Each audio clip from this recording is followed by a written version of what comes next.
Bismillahirrahmanirrahim. Assalamualaikum warahmatullahi wabarakatuh. Alhamdulillah wassyukur atas rahmat Allah subhanahu wa ta'ala. Kita masih sehat, sempat dan kuat hadir di rumah saudara kita Bang Zudi Alwi dalam keadaan sehat semuanya. Karena di zaman corona aku sehat itu duluan. Nah, kakek baru dengan lainnya. Ya. Yang sama-sama kita muliakan, alim ulama, cerdik pandai, Imam Khotib Bilal yang hadir pada kesempatan hari ini. Yang saya hormati tokoh masyarakat dari Pak Samalawi. Kebetulan beliau ini beberapa minggu yang lalu ketemu saya sampaikan Pak Kades, awak panggil masih Pak Kades lah. Karena dulu ketemu waktu beliau jadi Kades. Kalau lah kita pengen bangun Batanghari, saya minta tolong supaya beliau ini berada dalam struktur kawan saya udah jarang nyebut tim tuh, karena kalau nyebut tim tuh habis pilkada tinggal lah, tidak berkawan lagi kan.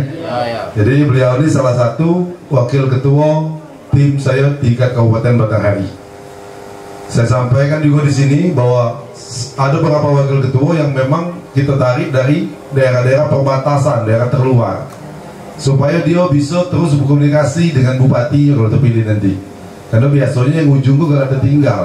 Sementara program kita kok menjemput yang tertinggal, menghimpun yang terserak. Nah, kok karena peninjauan kok mana tertinggal, mana terserak pula kan? Nah, dua kali kenal ya kan? Kemudian yang saya hormati, ini ada Kokcam dari Mas Bulu juga, ya, Bang Kamsi, Pak Yusuf, Pak Amran, Bang Pai, dan sahabat kita, Pak Zudi Alwi dan kawan-kawan semua yang sudah dibentuk koordinatornya sampai ke tingkat RT. Saya terima kasih dan perlu kekompakan kita bersama bagaimana Batanghari ini masyarakatnya ke depan menjadi lebih sejahtera. Amin. Kemudian yang saya hormati adik-adik sekalian yang hadir pada kesempatan hari ini. Perkenalkan dulu, nama lengkap saya ini Muhammad Fadil Arif, biasa dipanggil Fadil. Yang tua dari saya manggil nama Bela. Karena di dusun saya macam itu gayanya. Tidak ada peduli pangkat, pokoknya nama telah panggilnya. Umur saya saat ini 45 tahun. Saya punya sikap ini pada orang anak. Orang tua saya ini, mak ayah saya kebetulan aslinya dari Turusan. Nah, datuk saya orang Turusan juga, nyai saya orang Turusan juga. Nggak tahu saya kalau datuk saya pun ngaji di Siko dulu. Nama datuk saya Guru Syukur namanya. Nah, jadi ada beberapa desa yang dia sempat ngajar ngaji macam di Sekati. Kalau yang bersair-sair itu ada Guru Syukur kan. Mungkin ada tua-tua yang masih ingat. Kemudian kita bicara tentang pilkada.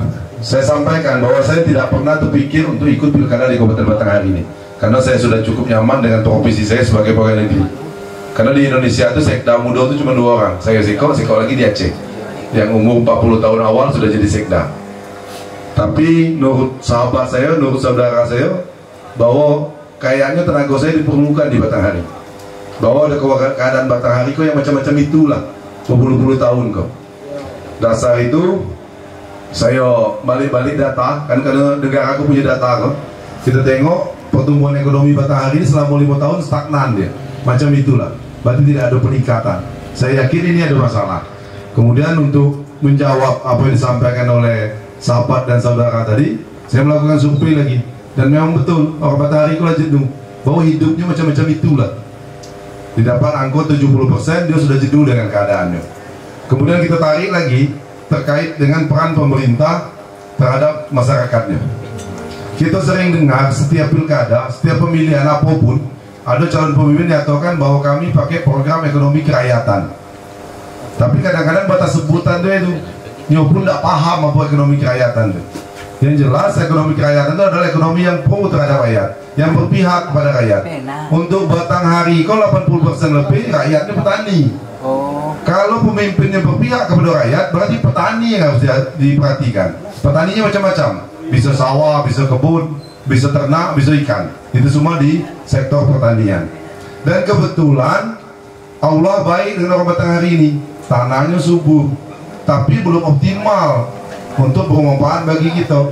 Kenapa sentuhan pemerintahnya belum begitu jelas, belum begitu fokus. Tadi disampaikan oleh Pak Samlawi, kita punya potensi sawah, tapi sawah kita baru dikit diolah. Itu pun diolah mungkin belum optimal. Di dusun saya juga begitu. Sawah di dusun saya itu sehektar cuma 2,5 ton dia. Idealnya sawah itu sehektarnya 6 ton. Kalau kita punya 100 hektar, berarti sekali tanam 600 ton hasilnya. 2 kali tanam setahun 1.200 ton. Dengan harga beras gini kok cukup makmur petaninya. Kemudian kita balik lagi ke kebun karet, ke kebun para. Ke kebun para, kebun sawit. Orang kita setiap harga turun terjerit-jerit semua. Sementara di daerah Sumbawa, di Malaysia, di Thailand, harga itu juga. Tapi petaninya masih sejahtera. Ngapa? Karena kita motong para sehektar, sehari dapat 5 kilo, dapat 7 kilo. Orang tuh sekali motong dapat 50 kilo, dapat 60 kilo. Harga 5.000 banyak juga duitnya. Masalahnya di mana? Bibit kita tidak begitu jelas asal muasalnya. Kemudian petani itu tidak diberi ilmu. Kebun sawit macam itu juga. Perusahaan punya sawit sehektar dapat 3 ton sebulan.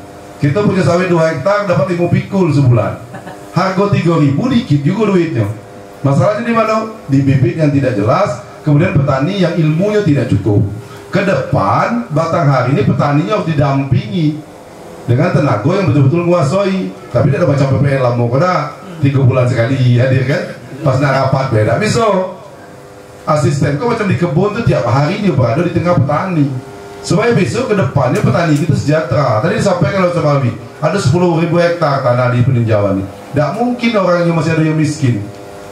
Saya yakin dan percaya apabila ini ditangani dengan tepat oleh pemerintah, 7-8 tahun ke depan tidak ada lagi orang miskin di peninjauan ini. Walaupun cuma punya tanah 2 hektar. Karena tanah 2 hektar dia bisa kebun parahnya sekali motong 100 kilo. Jadi harga 5.000 banyak juga nih. Sebulan dapat motong 18 kali. Kita itu yang tidak kita manfaatkan. Orang di luar sudah begitu gayanya. Tanahku Tuhan sudah buat lagi. Tapi bagaimana tanah yang ada kok hasilnya betul-betul optimal. Itu Pak Samali. Saya dalam rangkaian calon bupati ini sudah mencoba ke IPB bahwa masalah kita tuh bukan di harga, tapi produksinya. Karena harga tidak ada yang bisa mengendalikannya. Presiden pun tidak bisa naikkan harga itu. Karena harga itu hukum pasar namanya. Tergantung penawaran dan permintaan dan bisa diatur-atur. Dulu ada calon kepala daerah berjanji naikkan harga getah, naikkan harga sawit. Maksud saya gini tuh. Karena pasti bohong tuh. Pasti nyombong kata orang dusun tuh. Dan saya mohon maaf, saya selama sosialisasi tidak akan membuat sesuatu yang palsu atau yang bohong. Tapi yang dalam jangkauan kita semua. Itu yang pertama. Kemudian yang kedua, dengan potensi alam kita yang luas tadi, yang dibuat tanahnya oleh Tuhan subur tadi, sambil berkebun kita bisa beternak. Terserah besok, sana saudara di peninjauan ini mau ternak apa? Nak kerbau, nak jawi, nak kambing. Tapi ini makannya kan sudah nunggu kok. Kalau kita berkebun pasti ada makanan ternak. Tapi selama ini juga tidak fokus pemerintah daerah ini. Bagaimana masyarakatnya punya ternak dan makanannya ada di depan dia lah. Tapi beternak harus pakai ilmu juga. Tidak bisa lah pakai ilmu. Kakinya gembungnya tidak tahu kita ngobatinya. Kemudian dia nak bunting kita tidak tahu ngobatinya. Jadi semua harus pakai ilmu. Karena kita dulu ngaji madrasah, ibadah saja tanpa ilmu itu sia-sia. Apalagi bekerja, pasti tidak ada guna kalau dari ilmu. Ilmu ini harus diberikan kepada petani sehingga ke depan dia akan menjadi sejahtera. Kembali lagi kata Pak Kades tadi, masalah orang miskin. Kita sering orang miskin ribut masalah bantuan. Karena dianggap apa? Bantuan tidak tepat sasaran. Apa masalahnya? Datanya lah lamonian. Sementara Allah mengatakan hidup itu baharu, berubah-ubah terus. Orang yang tahun kau kayo, tahun depan belum tentu kayo dia. Orang yang tahun ini miskin, tahun depan belum tentu miskin. Jadi besok ke depan data kemiskinan itu harus diperbarui tiap 6 bulan sehingga dia tepat sasaran. Tapi bantuan kepada orang yang miskin ini kita niat dan kita rencanakan 3-4 tahun ke depan dia lepas dari kemiskinan. Karena yang namanya bantuan itu tidak akan membuat kita senang. Bantuan itu cuma melepas sesak, atau kena mati jadi mati, atau kena lapar jadi lapar. Namun makan enak akan ada dengan bantuan tuh. Jadi kita niatkan ke depan masyarakat kok bisa mandiri dia dengan potensi yang bagi Tuhan luar biasa kepada kita di desa peninjauan ini. Nah itu Pak Samali ya. Nah, kemudian tadi masalah yang PT tadi. Ini juga harus turun tangan pemerintah. Karena salah satu fungsi pemerintah itu hadir di tengah masyarakat untuk mengatur bagaimana hak dan kewajiban badan usaha dan masyarakat berjalan sebagaimana mestinya. Kalau dia dapat izin, itu menjadi kewajibannya untuk memanfaatkan izin itu. Dikelola baik-baik tanah yang dikasih izin. Apabila tidak dikelola baik-baik, perlu ditinjau ulang. ada masalah berarti di situ. Nggak pada telat nyolanya kan? Dan izinnya bisa dipertimbangkan kembali. Itu ke depan itu yang kita harus lakukan Pak Sarnawi. Kalau kau serius, lanjut. Kalau tidak serius, balik mundur, kawan lain maju. Kira-kira baksonya macam itulah kan? Daripada nyo di situ tapi tidak maju-maju. Kita tekan ayo dibuatnya kan? Nah itu ke depan kita harus tinggalkan itu. Kemudian ada satu hal lagi di Batang hari ini. Ada satu masalah yang kita hadapi bersama, yang saya dapatkan dari sosialisasi keliling-keliling ini, bahwa silaturahmi antara pemimpin dan rakyatnya tidak terjalin dengan baik. Pemimpin jarang nemui rakyatnya ke bawah, rakyatnya susah ketemu pemimpin di tempatnya, di rumah atau di kantornya. Itu masalah itu. Ke depan ini harus kita baik. Terserah siapa yang jadi bupati, tapi ini harus dibaik. Karena jelas perintah Allah itu, silaturahmi itu harus dijalin dengan baik. Orang yang menjalin silaturahmi dengan baik itu janjikan Allah akan dimudahkan urusannya, dimudahkan rezekinya, dan dipanjangkan umurnya. Sementara di Batang hari silaturahmi kita tidak jalin dengan baik. Ke depan apabila gawe kita dijabah Allah, kita akan buat program Jumat Barokah namanya. Jadi mulai pagi Jumat sampai sembahyang subuh, bupati itu membuka rumahnya untuk didatangi rakyatnya. Terserah rakyatnya mau sekedar makan sekedar nak bercakap atau ngadukan masalahnya, sehingga bupati memahami apa yang dihadapi oleh rakyatnya. Kemudian secara berkala bupati nengok kegiatan rakyatnya, yang sawah atau pasar Melawi tadi ngapo halnya air kau banyaknya, rupanya irigasi mendaki mana nak air mendaki kecuali bagi mesin, ya kan? Karena air alami pasti nyari tempat tengah gawenya. Nah ini apabila pemimpinnya tidak bisa memahami ini bahaya. Nah, kemudian satu hal lagi yang harus kita baik di Batang hari, yang katanya baru tadi, bagaimana bupati dan wakil bupati ke depan itu pekat dia. Aku, karena bupati wakil bupati itu saya umpamakan sama dengan pasangan laki bini. Kalau nyelek koda petinju, anaknya terus. Sekono akan mati, sekono akan masuk penjara, ya kan? Nah, ke depan tidak boleh macam itu. Kemudian apa lagi yang harus kita rubah? Pendidikan. Pendidikan harus dirubah. Karena anak kita, budak kita yang ke-1 di peninjauan kita bawa ke kota Jambi, bisa sudah naik kelas dia. Betul. Karena ngapa? Dia tidak dapat pelajaran yang sama. Sarana prasarananya masih sarana lama. Gurunya pakai ilmu lama, tidak pernah dididik pakai tambahan ilmu baru. Sehingga kita ketinggalan. Ke depan, itu tidak bisa kita biarkan. Nah, kemudian lagi, kita tengok ada beberapa anak kita yang sangat semangat untuk sekolah, tapi kebetulan orang tuanya tidak mampu. Ini ke depan harus kita beri beasiswa dia, sehingga dia sampai tamat kuliah bisa menyalurkan minat dan bakatnya. Apabila generasi muda ini kita pilih dengan benar, ke depan mudah-mudahan ada calon bupati pula dari dusun peninjauan nih. Amin. Jangan dari situ-situ baik. Memangnya kita tidak milih kongsi Batang hari kok? Nyolah tuannya kan? Nah, kita milih juga kongsi, termasuk peninjauan kok. Kemudian ke depan bagi anak-anak yang berprestasi, yang rajin sekolah, ini harus diberikan beasiswa supaya tambah semangat. Nantinya ada jadi polisi, ada jadi tentara, ya kan? Dan kita bangga. Dan ini akan menimbulkan semangat bagi sanak-sanak di dusunnya untuk tetap bersekolah. Kemudian apa lagi yang harus kita lakukan? Kita akan berikan beasiswa kepada anak-anak yang hafal Al-Quran. SD-nya 5 juz, SMP-nya 10 juz, SMA-nya 20 juz, kuliahnya 30 juz. Dan ini harus dibiayai dia, sehingga nanti ke depan tambah banyak orang hafal Al-Quran di Kabupaten Batang hari. Karena apabila banyak orang hafal Al-Quran, mudah-mudahan dusun kita jauh dari balanya. Ya tak? Iya, betul. Sanggup saya tadi sabotase.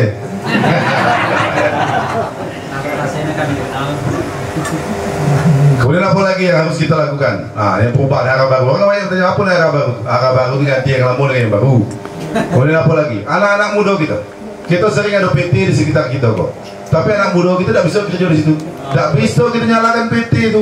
Karena anak muda kita tidak punya skill, tidak punya keahlian, tidak punya kemampuan. Kata PT itu kalau aku kerja kan rugi aku. Budak kau. Buang harus dibuang masuknya ke mesin itu. Salah kau itu kan? Nah, ke depan kita buat balai latihan sehingga anak-anak muda ini harus kita siapkan. Kemudian juga dia harus disalurkan. Yang hobi olahraga harus ada tempat olahraga, harus ada pelatihnya. Kalau yang hobi seni musik macam itu juga. Jadi kita akan buat nanti kompetensi, kita hadirkan pelatih setiap desa di Kabupaten Batanghari. Seorang pelatih tapis supaya orang bisa hafal Quran, psikologi pelatih olahraga di setiap desa di Batanghari. Sehingga nanti ada anak Batanghari main bola dicatat orang Padang, dicatat orang Palembang. Bukan kita catat orang itu lagi, kita ngekspornya pula. Anak muda nih tenaganya berlebih. Kalau tidak disalurkan, macam-macam kayak bisa makin narkoba dia. Kalau makin narkoba, alamat celaka lah tuh. Karena kalau budak kecil degil pada bertinju, lalu bawanya tobat, dia bisa utuh jadi manusia lagi. Tapi kalau pakai narkoba, dia tobat, dia tidak bisa utuh jadi manusia. Karena ada sarapnya yang kena.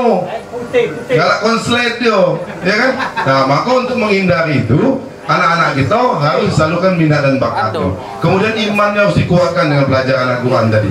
Banyak lagi yang lain, Pak Solawi. Ya tak? Kita diskusi, be. Awak kau tegak lama-lama kau ingat juga. Kau pas Solawi itu Pak Zudi, kau punya tegak orang nengok, apa nak dia ayo dengan kau kan? Ada. Nak nyoboy, kau padir kau baru sekali kau beri jawab cobain dulu kan? Nah, tapi saya mohon maaf, gaya saya macam ikolah. Saya kau orang dusun juga. Kalau salah tegur, be. Dan kita niatkan silaturahmi kau jangan malam kau baik. Kena sepanjang umur kita ada, kita tetap jalan silaturahmi. Kau ada pula di Batanghari kau silaturahmi 5 tahun sekali. Tiap ngambil kada baik. Kena. Ada Pak Ustadz di Al-Quran tuh. Perintah Tuhan silaturahmi lah kamu 5 tahun sekali. Ada tak? Tidak ada kan? Nah itu kan kacau, melanggar perintah agama gitu. Dan saya mohon maaf, setiap pertemuan saya akan membuat daftar hadir. Karena untuk memenuhi pesan orang tua saya, bahwa setiap kau ketemu dia, untuk jago-jago kalau kau jadi dibuat Tuhan, buatlah daftar hadir. Kaget kalau kau jadi, kau harus undang orang itu ke rumah kau. Gunanya apa? Untuk mengingatkan apa yang kita cakapkan sekarang. Yang cerita sawah ke Semelawi tadi, oh Idil, sawah kami masih hijau-hijau, kau buat ini belum? Kalau tidak bersuah macam mana nak mengingatkannya? Ya betul. Ya, nah, jadi kita harus bersuah balik. Kalau jadi nak diapokan ya. Nah, tadi sampaikan Pak Solawi, besok Pak katanya tadi pas makan, dia bagi awak makan. Jadi orang nganding ya, kita kena bagi makan kan, terus kan? Jadi kata Pak Solawi kok, besok Pak, kalau Bapak terpilih jadi bupati di Batanghari kok, ternyata di peninjauan kok suara Bapak ada banyak dan sesuai diharapkan, macam mana dengan peninjauan? Ya tetap kita bangun. Cuman kalau kalah galau desa ya kalah lah. Nah, makanya kita berharap menang di peninjauan kau Pak Solawi. Karena peninjauan kau sama dengan usus saya gedang banyak orangnya, dan kabarnya pekat kabarnya. Nah, entahlah kenyataannya kan. Ada itu beberapa hal ya. Dan juga nanti ada beberapa hal besok kalau ibu-ibunya ada, mungkin istri saya yang akan hadir di sini. Kita ada punya program namanya Rumah Bunda. Tempat nanti ibu-ibu bisa mengembangkan minat dan bakatnya, kemudian mengadukan masalah hidupnya supaya ada salurannya. Yang paling aman kita kok supaya ibu-ibu bisa membantu meringankan tugas lakinya, bukan merusui lakinya kan? Apalagi ibu-ibu gini kok main handphone kan? Hanya harus dibaiki ke depannya. Terima kasih Bang Zudi ya sudah menyediakan tempat di sini. Jadi kalau memang berkenan kita diskusi sama-sama. Mungkin ada hal yang tidak tepat yang saya sampaikan, bantah saja. Atau ada saran dan masukan, kritikan, pertanyaan, sampaikan saja. Saya sudah terbiasa melatih diri saya untuk tidak mudah tersinggung, tidak mudah sakit hati. Cuman muka tebal dah. Kalau muka tebal kacau pula, tak tahu malu pula kan. Karena jadi pemimpin gini tidak boleh tipis kuping. Karena orang sudah bisa bersuara, menyampaikan hak dan pendapatnya. Terserah. Saya karena dalam sosial sini kok asalnya merengut, kan? Rupanya tim sebelah, wajar lah merengut, kan? Tapi tidak apa, itu bagian dari demokrasi. Bagaimana ke depan kita makin cerdas, makin cerdas. Saya sepakat dari Pak Solawi, dan ini saya selalu sampaikan tidak sosialisasi. Sama-sama kita usahakan dan kita doakan sehabis kita sholat, bahwa ke depan Batanghari dapat pemimpin terbaik, pemimpin yang peduli dan ingat dengan rakyatnya. Jangan yang ingat pas nak gunungnya baik, ya terserah orangnya siapa, tidak mesti saya. Dan ingat, carilah pemimpin yang punya keahlian, yang ahli di bidangnya. Jangan sampai bukan ahli di bidangnya, karena bakal hancur kabupaten kita kok. Ya, kalau saya bilang dia di Batanghari itu pemimpinnya yang ahli, apa ahli waris begitu. Pada tahu saya. Nah, tapi kita sama-sama usahakan. Kakek kalau ada calon lain datang ke Siko, layani juga macam itu. Ajak bertanya, diskusi, supaya kita tahu kemampuannya. Jangan macam beli kucing dalam karung. Iya kalau dalam karung itu kucing, pas kita buka anak harimau, udah lah iya, nah, bisa tekamnya gitu kan. Nah, jadi kenali calon pemimpinnya, pilihlah. Karena bupati itu sangat menentukan bagaimana kehidupan kita ke depannya. Orang bilang jadi bupati kami tetap petani, betul. Tapi petani yang macam mana? Petani yang sehektar dapat 3 juta, apa petani yang sehektar dapat 300.000? Kalau dia jadi bupati kami tetaplah jadi ibu rumah tangga, betul. Ibu rumah tangga yang macam mana? Ibu utama yang senyum terus jambul lakinya balik, apa yang bangun terus tiap lakinya balik? Karena kita daripada banyak-banyak kan? Nah, kita tetap di profesi kita, tapi bagaimana profesi kita itu ke depan betul-betul membuat kita sejahtera. Dan kita rencanakan begitu, semua tidak dapat bantuan lagi karena sudah senang galau. Nah, tapi sebelumnya senang perlu dibantu supaya nyo bisa cepat senang. Karena kita orang yang kurang mampu itu sama dengan anak bayi. Nyolong bisa berjalan, merangkak dulu. Setelah merangkak, nyo tegak. Setelah tegak, nyo belajar jalan, jatuh-jatuh kan. Nah, setelah nyo lancar berjalan, nyo berlari. Berlari baru dilepaskan. Tapi kalau nyo merangkak terus, lecet lalu lututnya, ya kan? Ini kalau datuknya miskin, kemudian anaknya miskin, cucunya miskin pula lagi. Ah, itu gawat tuh. Kita kalau sesuatu datuknya miskin, anaknya udah miskin lagi. Cucunya lah sejahteranya. Kok tidak turun-temurun? Bukannya kemiskinan itu turun, tapi turun-temurun. Orang itu tulah terus. Nah, ini ke depan harus sama-sama kita rubah keadaan Batanghari ini, sehingga ke depan tidak ada lagi orang susah di Kabupaten Batanghari. Terima kasih atas segala perhatian dan mohon maaf atas segala kekurangan. Wallahu muwaffiq ila thoriq. Wassalamualaikum warahmatullahi wabarakatuh.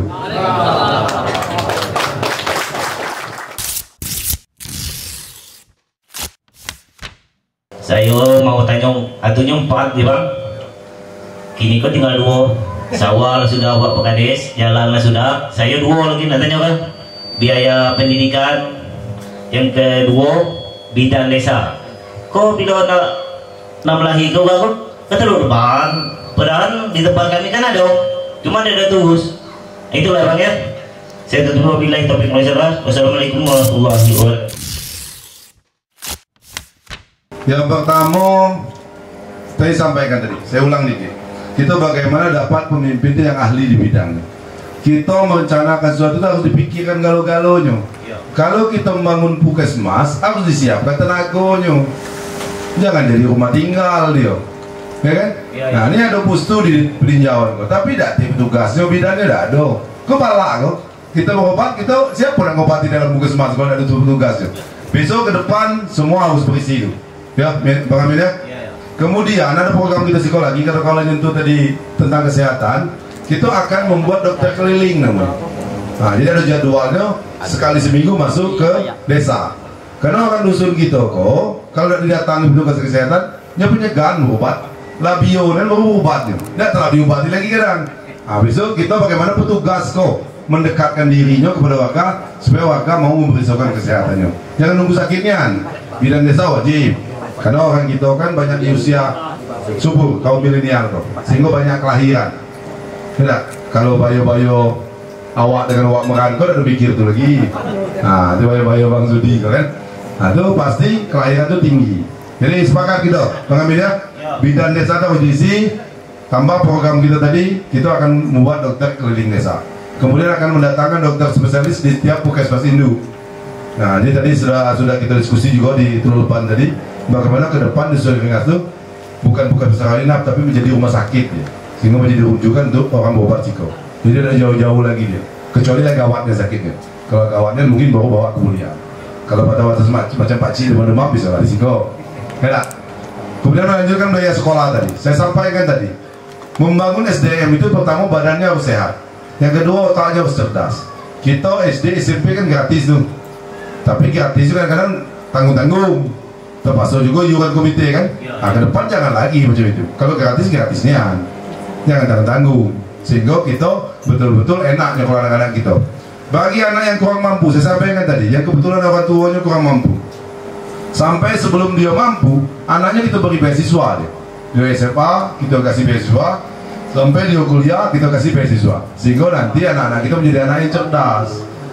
Besoknya kawin dan nyusahkan kita lagi. Kok kadang-kadang enggak?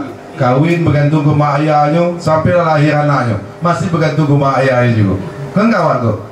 Nah, saya tadi ceritakan di Bulu Kasab ada paman saya sih kok, sepupu ayah saya, anaknya macam tu, kawin ayahnya bayarnya, kemudian anaknya lahir, beli susu ayahnya pula bayarnya, pas lahir anak kedua panggil dia anaknya, si kau dulu kau jangan deh, kau bercerai dengan bini kau biar ayah kawin, nah ayah lah kalau biar ayahnya kan, nah biasanya ke depan anak-anak kita jangan macam tu, karena orang dusun gitu, kalau tua-tua tu pastinya bercakap semuanya tu, anak kau macam mana jang, ayah alhamdulillah ada awan ada melimpah lagi.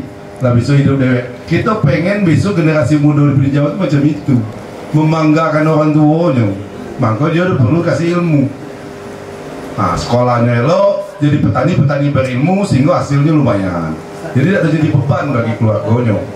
Ya Bang Abidnya, jalan tuh wajib Pak Samrawi. Kita ke depan akan bangun satu kantor yang khusus nangani jalan usaha pertanian kok, baik ke kebun maupun ke sawah.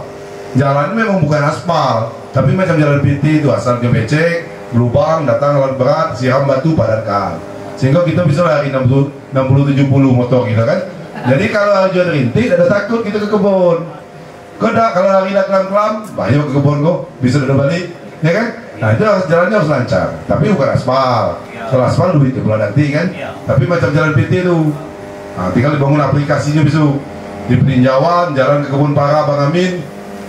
PA, sehingga motor payah lewat, masuk aplikasinya, turun lewat dari kantor tuh, mau alat berat tadi. Nah, bunyinya pun Bom lah. ada bom dah. Oh, kita sejak politiko ke gini kan, ini bom bener hati. Jangan setengah berjanji memang. Ayo, awak jolah di sekolah, awak enak ada orang memarah pasal janji kok. Awak di Pemayung, kami kok Pak, tiap pilkada bosan kena janji, awak nyampe kan? Pasal jawab, awak kamu marah ke siapa tadi? Dah, yang dulu Pak yang berjanji. Jangan marah ke saya loh. Saya lo pernah berjanji sebenarnya. Nah, dia besok datang orang yang pernah berjanji tau. Aku marah itu.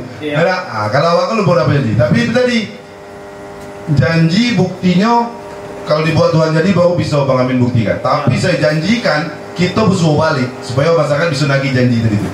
Tapi kalau bayangannya pun tidak nampak macam mana nagih janji tadi. Nah, nunggu 5 tahun baru bersuah lagi. Nah, saya jamin bahwa kita bersuah balik tadi. Yang ada daftar hadir itu akan saya undang balik untuk mengingatkan yang kita cakap kali. Paham ya? Ya. Nah, misal Dil, karena umur lebih tua pada saya itu. Kata kau dulu nak masuk kabinet desa, bini aku nak beranak masih lagi dulu leban. Nah, itu gunanya bersuah balik tadi. Christmas kan ada. Iya. Alat enggak. Ya, itu tadi. Makanya kita bilang bagaimana kita dapat pemimpin yang ahli di bidangnya, supaya dia merencanakan sesuatu itu lah terpikir kalau bangun puskesmas tenaganya harus ada dokter, bidan, perawat, jangan tak kenyang. Kalau kita tengok di Batanghari itu ada pembangunan waterboom 24M duitnya, tak kenyang ini karena ada dipikirkan siapa yang nak masuk kok. Ayo loh kita buat jalan ke sawah tadi, yang buat sawah tadi lah jelas ada pemanfaatnya. Nah jelas perintah agama serahkan suatu perkara pada ahlinya. Kita kok gak ada ingat perintah agama kan. Kemudian perintah agama jadi silaturahmi terus, kita kok galak melanggarnya. Nah mudah-mudahan ada yang kejadian corona aku ingat kita dikit dengan perintah Allah kan. Nah karena dengan corona aku balik kepada orang tadi, kita jaga kebersihan terus sesungguhnya. Dulu agama kita nyuruh jaga kebersihan, kita ada. Sejak corona aku tengok bersih kalau kan, rajin cuci tangan ya kan. Ada air wudunya lah betul. Kita kok kalau betul kalau mayang kita ada lagi kena corona ada.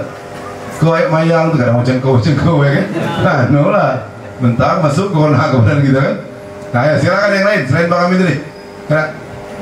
Dah apa? Santai be. Kalau ada cakap saya enak dengarnya, ingatkan dia. Awak kau cakapnya gedangi lah. Ya. Tapi udah muda, udah ada hobi, pakai belakang tu lah. Jadi kalau sakit hati minta maaf be. Awak kelas langsung be. Besok kalau dibuat Tuhan jadi, jangan terkejut kalau awak datang dewe macam kau. Awak ada hobi gawe-gawe pakai rokok banang tu. Ya. Nah, kalau Pak selalu digundang anak kantor pakai warna. Nah, tapi kalau misalnya nengok sawah dan nengok kebun tuh, dah. Jadi karena kalau pakai acara macam itu biasanya waktunya panjang. Ya. Kemudian juga kadang-kadang kades itu hutang pula. Lah berhutang daging, berhutang ikan kan? Ya. Kayak bupati nak dibawa kan? Bupati balik, jalan tidak jadi, hutang kades timbul. Nah, namanya aman lah ya kan? Ya, bisa kita coba tuh. Ya, Bang Amin ya? Nah silakan yang lain. Pak Ustadz, ada Pak Ustadz? Kita ada Pak Ustadz. Tapi ini belum final, tapi sudah saya sampaikan bahwa ada niat baik itu. Saya ketemu pengasuh 90 pesantren di Batanghari, bahwa menurut mereka data yang mereka punya sudah banyak anak 12 tahun ke bawah udah tukang ngaji. Betul. Jadi ke depan kita akan masukkan guru ngaji ke SD kok. Sehingga mau tidak mau anak SD kok belajar ngaji sejam sehari. Mudah-mudahan taman SD nya lancar baca tulis Al-Quran. Yang ngaji malam itu tetap itu tuh yang baik-baik yang ngaji malam tuh. Yang degil-degil kok udah tiba ya kan. Nah, jadi yang degil kok kita datangkan gurunya ke SD itu. Nah, macam mana Pak Ustaz? Hello lah. Nah, karena Pak Ustaz lanjut terus karena masalah agama kok ayo gitu salah kata Ustaz, nah salah kau tadi lah kita baik. Karena bahaya kok ke depan. Kita pengen anak-anak kita kok hebat tapi imannya kuat. Kalau imannya kuat baik. Badan sehat, otaknya pintar, imannya tidak ada, ini melalui orang kawin. Ya. Nah, jadi perlu semuanya sompak. Badannya sehat, otaknya cerdas, imannya kuat.